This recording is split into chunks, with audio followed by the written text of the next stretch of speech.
right, let's dive into something pretty interesting today.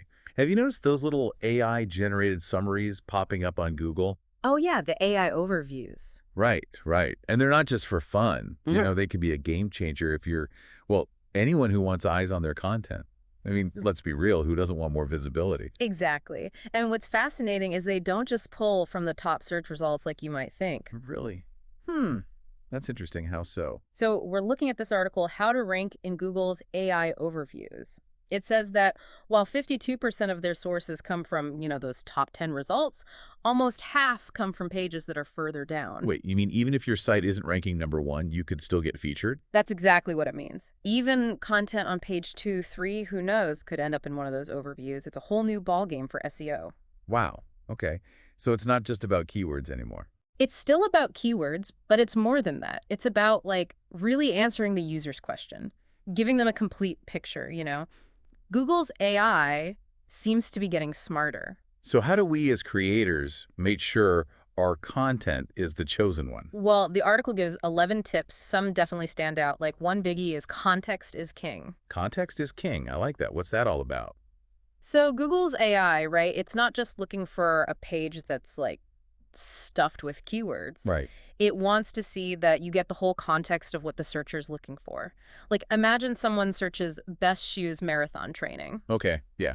Makes sense. They're not just looking for a list of shoes, right? No, no. They probably want info on cushioning, durability, maybe even reviews from other runners. It's about the whole experience. I get it. It's like going beyond just matching the keywords, giving them the full picture. Precisely. And this ties into another good one.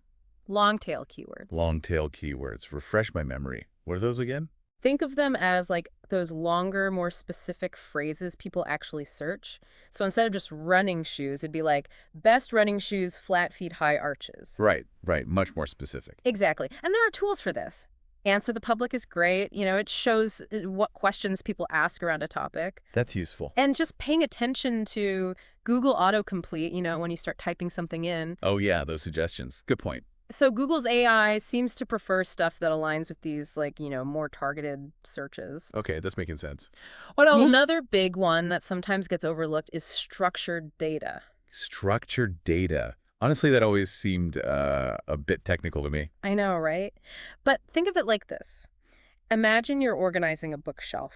Okay. You wouldn't just toss all your books in a pile. No, of course not. You'd use labels like fiction, history, or, whatever to find things easier. Right, makes sense. Structured data is kind of like that. It's giving those labels to your content so Google knows what's what. So it's like we're helping Google understand our pages better. Exactly. And there are these specific labels, schema markup, that are super helpful. So what kind of schema markup are we talking about here? Well, if you have a Q&A page, use FAQ schema. If it's a blog post, article schema, and then there's breadcrumb schema to show, the structure of your site. Got it. So it's all about organization. That's a big part of it. Makes it easy for Google's AI to understand and, maybe feature in an overview. Makes sense. And I guess all the good old on-page SEO still matters too, right? Keywords, titles, all that. Oh, absolutely. Especially since those AI overviews pull from those top pages anyway, so those basic SEO things still count. Okay, good to know. And we can't forget EEAT. EEAT. Is that now?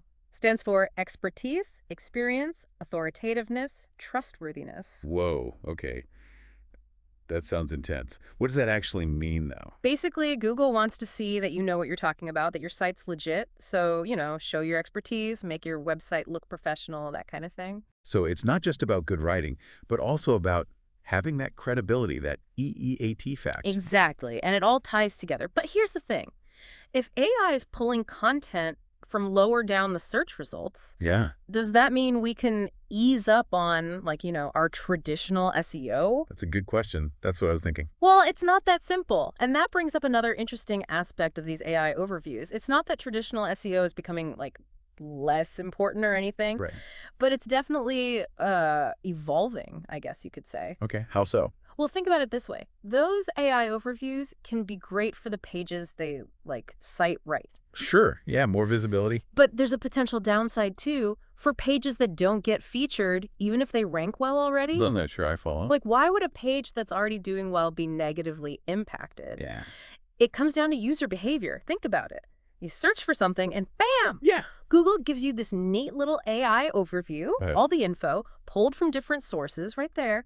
Yeah. So you might get everything you need without even clicking any of those pages. Oh, I see, I see. Like, why bother clicking through if the overview gives you the gist? Exactly. And Yeah. that's why we need to adapt, I think. Okay, so what do? We can't exactly tell Google, hey, feature me. Haha, right? No, That, we can't control the AI directly, that's for sure. yeah. But we can definitely up our chances, right? Yeah. By doing all this stuff we've been talking about, giving those comprehensive answers, Yeah. using those long tail keywords, structuring our data, building that EEAT. Right, right. Got it.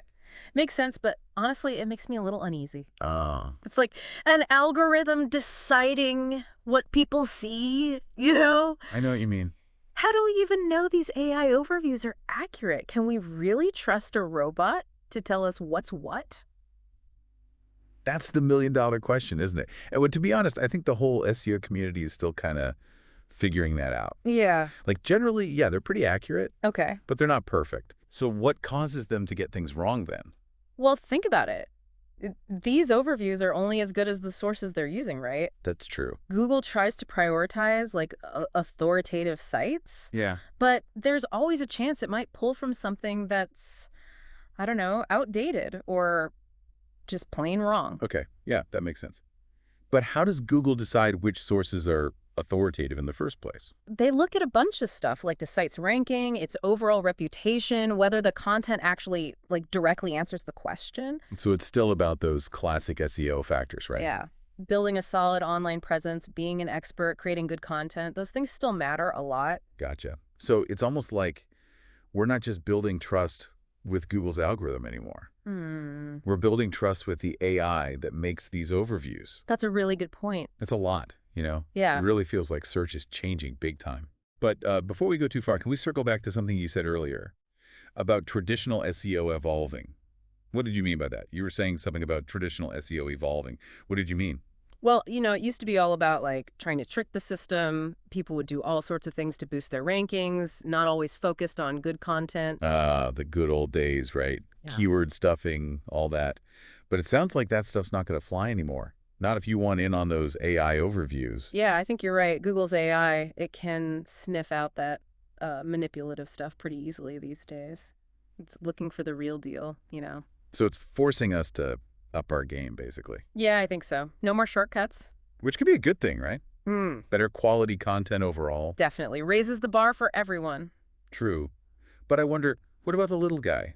Those smaller websites, the Yeah. ones that might not have the resources to, keep up with all this new stuff. That's a good point. Yeah, I could see AI overviews giving like an advantage to bigger sites, those already established brands. Right. But I think there's still a place for the smaller creators. How so? Well, like they can focus on those niche topics, build a strong community around their content. Those AI overviews, they aren't supposed to be everything for everyone. They're giving the most relevant stuff for that specific search. Oh, I see what you're saying. So if you're like the go-to person for a specific audience, you're still going to be valuable, even with all this AI stuff happening. Okay, yeah, that's reassuring. So it seems like these AI overviews, they're kind of a double-edged sword, huh? I think that's a good way to put it. Could make things better, more accessible, but also maybe a bit tougher for some. Yeah, it's definitely something to keep an eye on as things develop. Well, this has been a really fascinating look at these AI overviews, how they work, how to adapt our content, and all the big changes coming to search. Yeah, it's been great chatting about it. A lot to think about. For sure. And for everyone listening, we hope this deep dive has been helpful, giving you some things to consider as we navigate this, brave new world of AI and search. Stay curious, keep creating awesome content, and we'll see you next time.